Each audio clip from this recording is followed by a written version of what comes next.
If you're watching this, it means the thing in my mirror hasn't found you yet, but it will. Let me tell you a story that will blow your mind and will make you sleepless if you're ready. So take some popcorn and listen very carefully. And if your heart is weak, so please don't listen. So let's start the story. The rain started before I even reached the edge of the village. It wasn't the kind of rain you see in the city, light and warm, harmless. This rain came heavy, slanted, almost oily, painting the windshield in streaks too thick for the wipers to clear. The road narrowed into something more like a path, gravel crunching beneath my tires, trees leaning in close as though they wanted to whisper something. The GPS had given up 20 minutes ago. My phone had no signal. The only directions I had were from a crumpled piece of paper the realtor had written on with one note underlined twice. Do not sleep facing the mirror in the master bedroom. At first, I thought it was some rural superstition. Now, I'm not sure it was a warning meant for me. The house came into view through the rain, 3 stories of dark timber and stone, the kind of place that felt older than the country itself.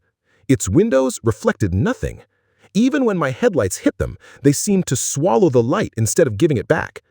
The front door was already unlocked. I told myself it was because the realtor had been there earlier, but the air inside was wrong. Not just cold, still. The kind of stillness that makes you hold your breath because you feel like you're interrupting something. The hallway stretched longer than it looked from the outside. My footsteps echoed in ways that didn't match the space. To my left, a staircase climbed into darkness. To my right, the living room, with a fireplace so large it could fit 3 people inside. And above it, a massive, tarnished mirror. I stopped. The mirror was covered in faint streaks, like fingerprints, but they were on the inside of the glass. The villagers I'd passed on the way in had all stared at me the same way, like I was already dead. An old man at the gas station had even muttered something about counting backwards in your sleep. I'd laughed that off at the time. Now, standing here, dripping rainwater on the warped wooden floor, I didn't feel like laughing. Upstairs, the master bedroom was as the listing photos had shown. Wide, high-ceilinged, a 4-poster bed facing a wall-length mirror. I remembered the note. I dragged the heavy dresser in front of the glass, just in case. It took nearly an hour. When I finally lay down, exhaustion pulled me under almost immediately. But sometime after midnight, I woke to a faint tapping sound. It was coming from behind the dresser. And then, a whisper. Not in English, not in any language I recognized, but I understood it. It said my name. The whisper didn't stop after it said my name. It kept speaking, a slow, deliberate hiss that seemed to vibrate in my skull. I couldn't make out the words, but my brain kept filling in meanings I couldn't possibly know. Words like return, trade, and look. I told myself it was just the wind, that maybe there was a gap in the old frame of the house, but then the tapping came again. 3 taps, pause. 3 taps, pause. 3 taps. Like a code. I sat up, my body moving before my mind could argue. My bare feet hit the cold wood floor and I felt something, a faint vibration with each tap, as though the sound wasn't just in the wall, but in the floorboards beneath me. The dresser groaned when I pushed it aside. My reflection emerged slowly from behind the edge, pale and half-lit by the moon bleeding through the window. The glass was fogged from the inside. Again. I leaned closer. That's when I saw the handprint. It wasn't mine, too long, too thin. The fingers pressed against the glass twitched and then slid upward, disappearing into the black. I didn't scream. I don't know why. I just backed away until the bed frame hit my calves. And then the whisper changed. It became a low hum, a rhythm. And in that rhythm I could hear numbers, counting backwards. 10, 9, 8. The air in the room thickened, as though I were underwater. My vision blurred, my body grew heavy, and I fell sideways onto the bed. My eyes wouldn't close, but I couldn't move. Sleep paralysis. At the edge of the bed, something began to climb up. Not crawl. climb, as if there were invisible rungs leading up from the floor. I could see the indentation of its weight pressing into the blanket, even though nothing visible was there. The hum in my head grew louder. 7, 6, 5. Something cold touched my ankle. My heart slammed so hard I thought it might burst, but I still couldn't move. A shadow formed in the corner of my vision, tall, bent at strange angles, its head brushing the ceiling. It leaned in. I felt the breath before I heard it speak. 4. The lights went out. I woke up to daylight streaming through the window. The dresser was back in front of the mirror. I didn't move it there.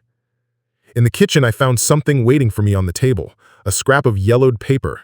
No handwriting, just numbers scrawled in what looked like charcoal. 4. I told myself it was a prank, that maybe the realtor or one of the villagers had gotten into the house overnight, but deep down, I knew it wasn't that. Deep down, I knew the number meant something else. By late afternoon, the rain had stopped.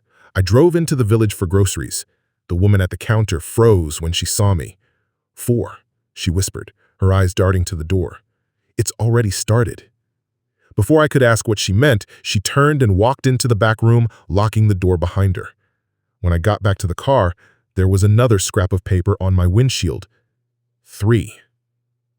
That night, I shoved the dresser even tighter against the mirror. I put on a podcast, kept the lights on, and tried to convince myself I'd be fine. I wasn't fine.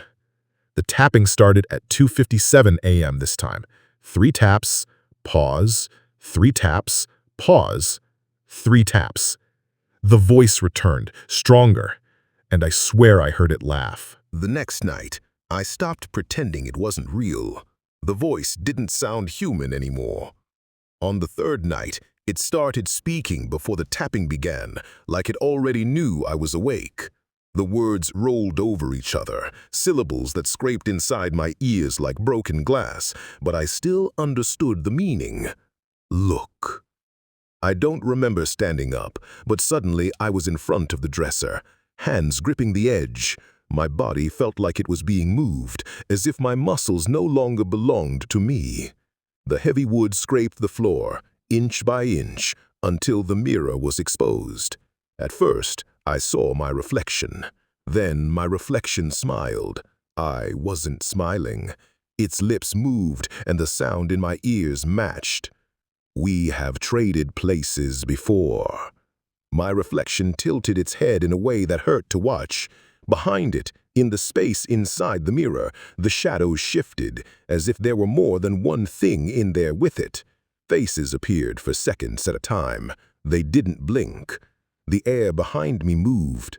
My reflection's eyes followed something just over my shoulder. I turned. Nothing. But the smell hit me, damp, like earth freshly turned, and something sweet rotting beneath it. When I turned back to the mirror, my reflection was gone. I backed away, heart pounding. Then I heard a sound from the wall opposite the mirror, faint, irregular, like breathing through water. That's when I saw it. A bulge in the wallpaper, just big enough to notice. It moved slightly with each breath. I reached out, my fingertip brushed the wallpaper, and something tapped back. I slept in the living room that night, but even downstairs the voice found me. It came through the fireplace, through the floorboards, inside my head. And this time, it said something new. 3. In the morning, I found another scrap of paper. This one was under my pillow. 2. When I went into the village for answers, I got none.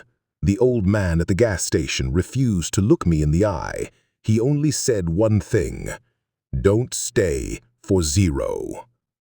That night, I nailed the dresser to the floor in front of the mirror. I unplugged every light, every appliance, thinking maybe the thing needed power. I even tried not to sleep. But at 3:03 a.m., I woke up standing in front of the mirror again. The nails were gone, the dresser was gone, the glass was uncovered, and in it I saw myself lying in bed, asleep. Something was standing over me. I couldn't breathe. The figure in the mirror was wrong. Its proportions were human, but stretched. The arms were too long, reaching nearly to the floor. Its head was bent at a sharp angle, like the neck had been broken and never set right. It didn't move like something alive. It slid. In the reflection, it stood over the sleeping version of me. Slowly, it leaned down until its head hovered inches from my face. Then it turned, looking directly at me through the mirror. The smile split its face in two. The room around me went silent. Not quiet, silent. No breath, no heartbeat, no sound of blood rushing in my ears. And then the reflection of me in bed opened its eyes. I stumbled backward, hitting the wall. My knees buckled. When I looked back at the mirror, there was nothing. No bed, no figure, just my reflection. But my reflection's eyes were still open wide, even though mine were nearly shut from the fear. I dragged an old sheet from the hall closet and threw it over the glass. I didn't care if it was childish. I didn't care if it looked ridiculous.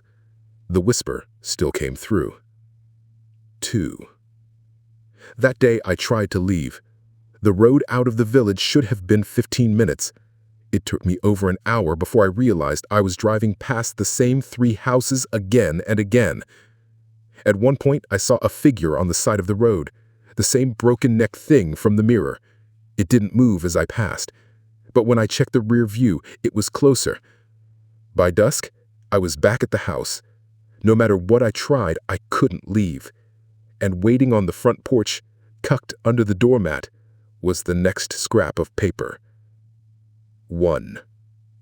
That night, I didn't even try to fight sleep.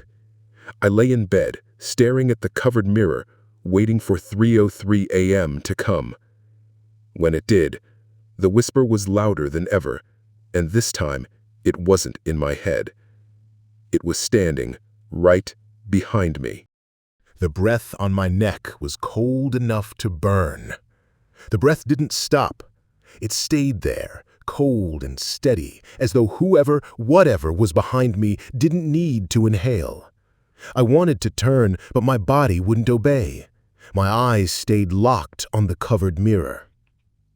Then the sheet began to move. Something underneath pressed against it from the inside, slowly dragging downward. The fabric stretched, showing the outline of a hand. Not 5 fingers, 7. The whisper came from inches away now. 1. The hand slid upward, gripping the top edge of the sheet, and yanked it free. The mirror was no longer showing my room. It was showing the forest, the one outside the village. And in the forest, lit by a pale light that didn't belong to the moon, stood me. I don't remember getting out of bed. I don't remember leaving the room. But the next thing I knew, my bare feet were on wet grass, the smell of pine sharp in my nose. The trees around me leaned in close, their branches swaying despite the still air. Somewhere deeper in the forest, something was moving. Not walking, but shifting, dragging itself in long, smooth motions. A shape broke the tree line, the same tall figure from the mirror. It raised one arm and pointed directly at me. And then it smiled, wider than a human mouth should allow. When I woke, I was in bed again. The window was open and the dresser was gone from the room entirely. On the nightstand, a scrap of paper. The first sound I heard after waking was my phone buzzing on the nightstand. No caller ID, just unknown. I answered without thinking. At first, only silence, then breathing, slow, measured. Then a voice, my voice, whispering my own name. I hung up. The phone immediately buzzed again. I didn't answer, but the voicemail icon appeared. When I played it back, I heard myself sleeping. And then a second voice, the same broken, scraping tone from the mirror. It said, "It's open." I left the house and drove into the village, phone in hand, ready to demand answers. At the cafe, I cornered a man who looked just old enough to know things others wouldn't say. I asked him, "Why can't I leave?" He wouldn't look at me. He said, "You were chosen. The house calls people. It counts down. When it reaches 0, he didn't finish. He just walked away. That night, my phone recorded by itself. At exactly 3:03 a.m., it captured the sound of my bedroom door opening, even though I'd locked it. Footsteps crossed the room, the bed creaked, and then my own voice said, "Don't turn around." By the next morning, the air in the house felt heavier. I couldn't breathe without tasting something metallic. That's when I noticed a faint draft near the bookshelf in the study. When I pushed it aside, I found a narrow door behind it, the wood dark with age. It opened with a long groan, revealing steep steps descending into darkness. The basement smelled like earth and stone, as if it had been carved directly into the ground. My phone light barely reached the far wall. Against that wall was a small table.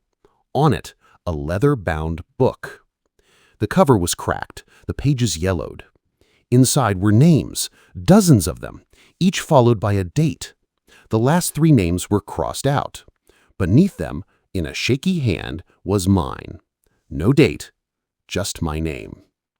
As I stared, I heard a noise behind me, the sound of nails dragging slowly along stone. When I turned, my light caught something retreating into the shadows. It moved too quickly to follow. I slammed the basement door shut and pushed the bookshelf back in place. When I looked at the table again, the book was there. It was open to a page I hadn't seen before. The date was tomorrow. I didn't leave the house that day. I didn't even go near the mirror. But the dreams came anyway. I was walking through a corridor lined with glass cylinders, each one filled with dark water. Inside each cylinder floated a person, eyes closed, suspended like they were sleeping. Some of their faces looked normal. Others were twisted into shapes no human bone structure should allow. A voice echoed through the corridor. "They dream for us." I turned to see the tall, broken-necked figure standing at the end of the hall. It raised a hand and pressed its palm to the glass of the nearest cylinder. The person inside opened their eyes. They were mine. When I woke, my body felt heavier. My hands looked different, longer. On the nightstand was another scrap of paper. "It's your turn." That's when it began to change me. It started with my hands. The skin on my fingers felt too tight, the nails darker than they should be. When I touched my face, I felt bone where there should have been soft flesh. In the bathroom mirror, I didn't look wrong exactly, not yet. But there was something off about the way my reflection held itself, like it was mimicking me a half-second too late. By noon, the light outside had dimmed, though the clock insisted it was still early. The house's windows no longer showed the garden or the trees, just a pale, endless fog. In that fog, shapes moved. I locked myself in the bedroom, determined not to touch the mirror. But at 3:03 a.m., the tapping began again. Only this time, it wasn't coming from the glass. It was coming from inside my chest. 3 taps. Pause. 3 taps. Pause. With each sequence, something inside me shifted. My thoughts slowed. My heartbeat matched the tapping until I couldn't tell the difference between them. And then, a voice from within. "When the shape is complete, you will step through." I found the villagers waiting outside the house that evening. A small group, their faces pale, eyes avoiding mine. The old man from the gas station stepped forward. "It ends tonight," he said. "Either you take its place, or it takes you entirely." I demanded answers, but he only pressed a small iron key into my hand and pointed toward the basement. The key fit into a lock I hadn't noticed before, hidden behind the bookcase. When I turned it, the steps beyond didn't lead down to the basement I'd seen before. They led to a wide circular chamber carved from black stone. In the center stood the mirror, not tarnished or cracked, but flawless, its surface rippling like water. Around the edge of the room, dozens of villagers stood silently, holding candles, their shadows bent the wrong way. The old man spoke. "You were counted down. Now the gate is open. Someone must cross." From the mirror, my reflection stepped out. It smiled at me, my smile, but sharper, hungrier. It whispered, "I'll watch over your life. You watch over mine." I tried to stay awake. I barricaded myself in the attic, far from the mirror, far from the basement. I chewed coffee beans raw, burned my arm with a lighter to keep my eyes open. But sleep came anyway. And in that sleep, I found myself walking toward the mirror in the basement. The villagers watched, unmoving. My reflection extended a hand. I refused. I turned to run. The forest was behind me now, the corridor of cylinders ahead. My own voice whispered from every direction, "Choose." In one cylinder floated the broken-necked thing. Its eyes opened, and I realized they were mine. I touched the glass. The water inside rushed out, pulling me under even though I was standing on solid stone. My lungs burned, my vision fractured. When I opened my eyes, I was standing in the forest again. The house was gone. The forest was silent. When I looked down, my hands were no longer mine. The fingers were long, the nails black, the skin pale as bone. My body moved without my consent, gliding between the trees. Through the branches, I saw the house again, but this time I was looking into the window of the master bedroom. Inside, someone slept in the bed, someone who looked exactly like I had before. They turned in their sleep, frowning as if they'd heard something. Their eyes opened. I smiled. From somewhere deep in the house, a clock began to count backward. 10, 9, 8. The new me sat up, confused, unaware of the mirror's rules, unaware that they were next. And as I stepped through the glass, I understood the truth the villagers never told me. No one escapes the house